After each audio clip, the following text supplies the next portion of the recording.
যাও বাসুকী নাগ, গিয়ে এখনই ওই ছেলের পা থেকে সমস্ত বিষ তুলে নাও। তারপর বাসুকী নাগ সেখানে গিয়ে সেই ছেলের পা থেকে সমস্ত বিষ তুলে নেয়। সমস্ত যাত্রীগণ অবাক হয়ে সেই স্বর্গীয় দৃশ্য দেখতে থাকে, আর সাথে সাথেই ছেলেটা পুরোপুরি সুস্থ হয়ে যায়। শ্রাবণ মাস, এই সময় আবহাওয়া ভিন্ন ধরনের। কখনো ঝিরিঝিরি বৃষ্টি হচ্ছে, আবার কখনো কাঠ ফাটা রোদে প্রাণ অষ্টাঘাত হওয়ার জোগাড়। আবার কখনো আকাশটা মেঘ ছাই করে রয়েছে।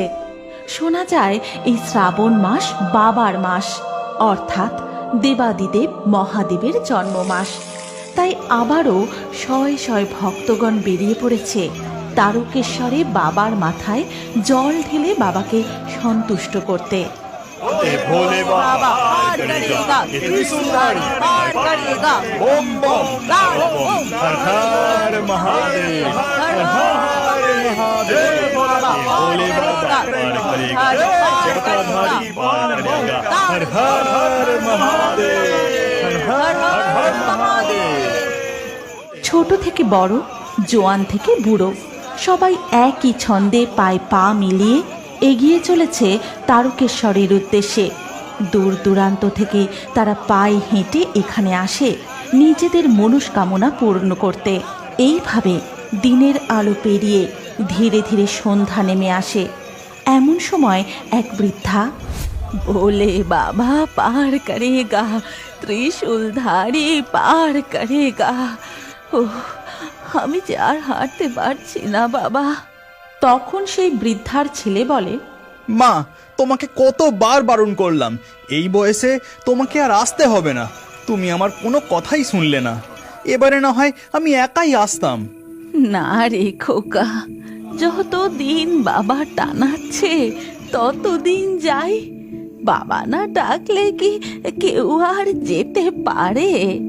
ঠিক আছে ঠিক আছে, হ্যাঁ, এখন তুমি ওই ফাঁকা জায়গাটায় বসে একটু জিরিয়ে নেবে, চলো তো, তারপর না হয় যাওয়া যাবে। তারপর বৃদ্ধার ছেলে ধরে ধরে বৃদ্ধাকে নিয়ে যায়। কিন্তু হঠাৎ করে অন্ধকারে ঘাসের মধ্যে সে একটা সাপের লেজে পা দিয়ে দেয়, আর পা দিতেই কি হলো, কি হলো খোকা তোর? তুই এইভাবে চিৎকার করলি কেন? ততক্ষণে বৃদ্ধার ছেলের মুখ দিয়ে ফেনা বেরোতে শুরু করেছে। তখন পাশের এক ব্যক্তি বলে, কি, এই ছেলেকে যে সাপে কেটেছে? ওই যে ওই দেখো সাপটা যাচ্ছে। হে আমার কি সর্বনাশ হলো গো! হে তোমার কেমন বিচার বাবা!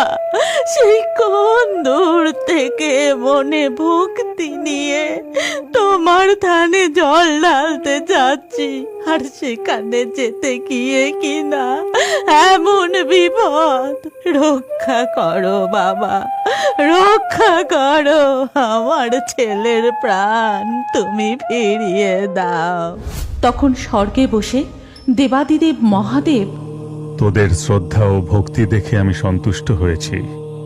আমি আমার কোনো ভক্ত বা যাত্রীগণকে কখনো নিরাশ হতে দেব না। সমস্ত বিপদে আপদে তোদের পাশে ঢাল হয়ে থাকব।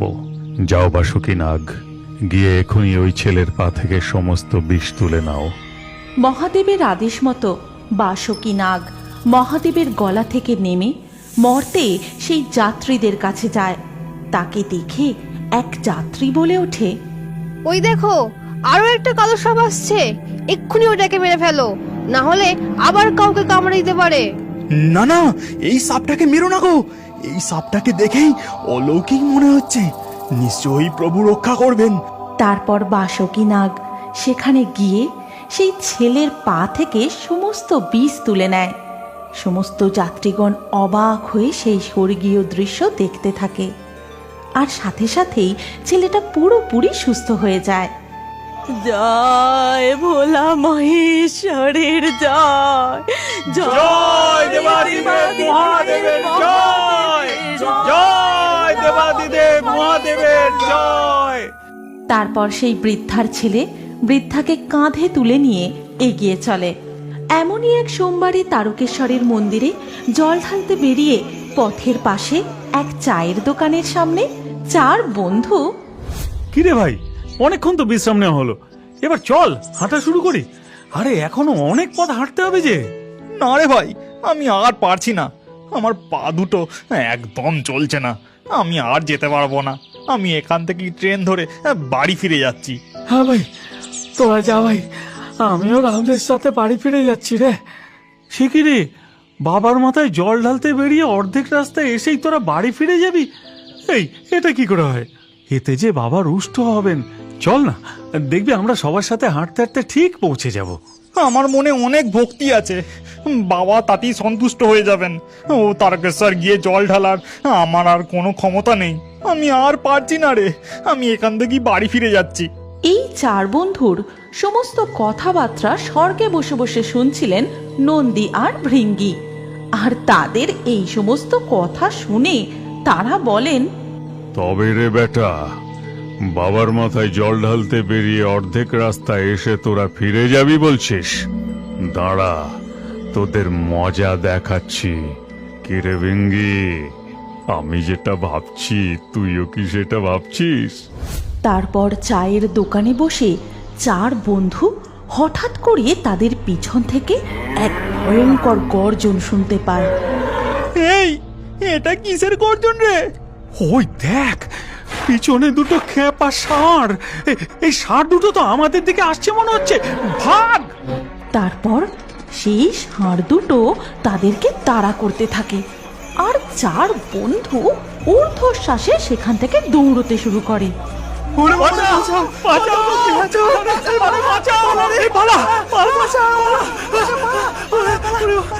তারা দিক বিদিক শূন্য হয়ে মাঠ পেরিয়ে এগুলি সেগুলি দিয়ে দৌড়তে থাকে, আর সেই ষাঁড় দুটিও সমানে তাদের তাড়া করতে থাকে। তারা যেদিকেই যায় সেই ষাঁড় দুটিও তাদের পিছু নিতে থাকে। এইভাবে দৌড়তে দৌড়তে তারা প্রচণ্ড হাঁপিয়ে গিয়ে একটা জায়গায় গিয়ে থামে। তারপর মাথা তুলতেই দেখতে পায় তারা একদম মন্দিরের গেটের সামনে এসে দাঁড়িয়েছে। এরপর পিছন ফিরে দেখে যে সেই ষাঁড় দুটিও আর তাদের পিছনে নেই। চার বন্ধু বাকরুদ্ধ হয়ে শুধু একে অপরের মুখের দিকে তাকিয়ে থাকে। আর ওদিকে তখন দুধ পুকুরে, মা মা, আমি একটু জলে নেমে স্নান করে আসবো, জলটা দেখে আমার খুব স্নান করতে ইচ্ছা করছে। না বাবা, তুমি একা পারবে না, পুকুরে অনেক জল। বাবা তারকনাথের মাথায় জল ঢালা হয়ে গেছে, এখন একটু কিছু খেয়ে নাও, তারপর আমি নিজে তোমাকে স্নান করিয়ে দেব। কিচ্ছু হবে না, যাই না একটু, আমি বেশি জলে নামবো না, এই সামনেই স্নান করে চলে আসবো। না সোনা, তোমায় বারণ করলাম না আমি? কিন্তু মায়ের চোখের পলক পড়তেই ছেলেটি পুকুরের দিকে নামতে থাকে, আর ঠিক তখনই ঘাটের শ্যাওলায় পা পিছলে বাঁচাও! খোকা! খোকা! কিন্তু সাথে সাথেই ছেলেটি পুকুরের গভীরে তলিয়ে যায়। বাচ্চা ছেলেটির মা পাগলের মতো কাঁদতে থাকে। কেউ আমার ছেলেকে বাঁচাও, আমার ছেলে যে জলে তলিয়ে গেল। হে বাবা, হে বাবা দেবাদিদি মহাদেব, হে তোমার কেমন লীলা! তুমি তো আমার কোল ভরিয়েছিলে বাবা, তবে আজ কেন আমার কোল খালি করে নিচ্ছ? দিন রাত তোমার ধানে পড়ে থাকবো বাবা, শুধু আমার ছেলেকে ফিরিয়ে দাও, আমার ছেলেকে ফিরিয়ে দাও বাবা। ঠিক তখনই হঠাৎ করে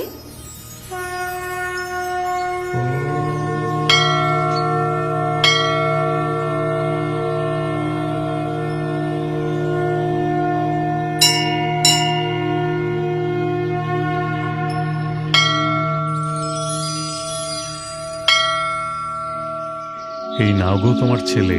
বাচ্চা ছেলেকে কেউ এইভাবে পুকুরে নামতে দেয়? ভাগ্যিস সেই সময় আমি স্নান করছিলাম, তাই তোমার ছেলেকে বাঁচাতে পারলাম, না হলে আজ কি দুর্ঘটনা ঘটতো বলো তো? তুমি চিন্তা করো না মা, তোমার ছেলে একদম সুস্থ আছে। ভোলা বাবার পুজো দিতে আমার দেরি হয়ে যাচ্ছে, আমি মন্দিরে যাই। এই কথা বলেই সেই লোকটি পুকুর ঘাট থেকে মন্দিরের ভিতরে চলে যায়। বাচ্চাটির মা শুধু এক দৃষ্টে তার দিকে তাকিয়ে থাকে, কোনো কথা বলে না। তারপর এক পুরোহিত মশাই বাবা তারকনাথের পুজো করবে বলে মন্দিরে প্রবেশ করেন, আর মন্দিরের ভিতরে দেখে সেখানে সেই লোকটি নেই, মন্দির পুরো ফাঁকা। জয় দেবাদিদেব মহাদেবের জয়, জয় ভোলা মহেশ্বরের জয়, জয় বাবা তারকনাথের জয়। এইভাবে গোটা শ্রাবণ মাস জুড়ে শয়ে শয়ে জলযাত্রী বাবা তারকনাথের মাথায় জল ঢালতে আসে। আর এইভাবেই বাবার নানান লীলা ভক্তরা অনুভব করতে থাকে। এই গল্পের পরবর্তী পর্ব যদি তোমরা দেখতে চাও তাহলে কমেন্টে নেক্সট পার্ট অবশ্যই লেখো। আর আমাদের ফেয়ারি টুনস বাংলা ফেসবুক পেজটি এক্ষুনি ফলো করে নাও। এই গল্পটি ভালো লাগলে লাইক দিয়ে শেয়ার করে দাও।